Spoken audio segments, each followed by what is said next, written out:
AutoCAD floor প্ল্যানে column place করুন খুব সহজে, খুব সহজভাবে বোঝাবো। সর্বপ্রথম কালারটা চেঞ্জ করবেন, আশা করি কালারটা চেঞ্জ করতে পারবেন। এখান থেকে রেড কালার, কলামের কালারটা কি রেড কালার।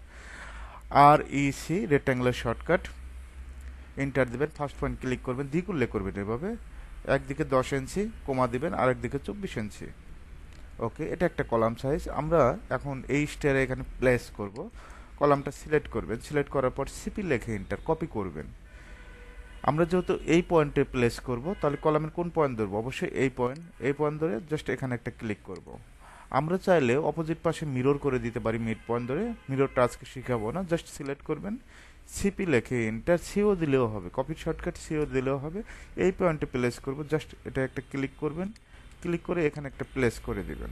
প্লেস করে দেওয়ার পর এটা আর প্রয়োজন নাই, এটা ডিলিট করে দিবেন। এখন আমরা ট্রিম করে দিব সুন্দরভাবে, ভিতরের অবজেক্টগুলো কি করে দিবেন? ট্রিম করে দিবেন। এখন আমরা এয়ার কংক্রিট দিয়ে দিব, এইচ লেখে এন্টার, হ্যাশের শর্টকাট কি এইচ।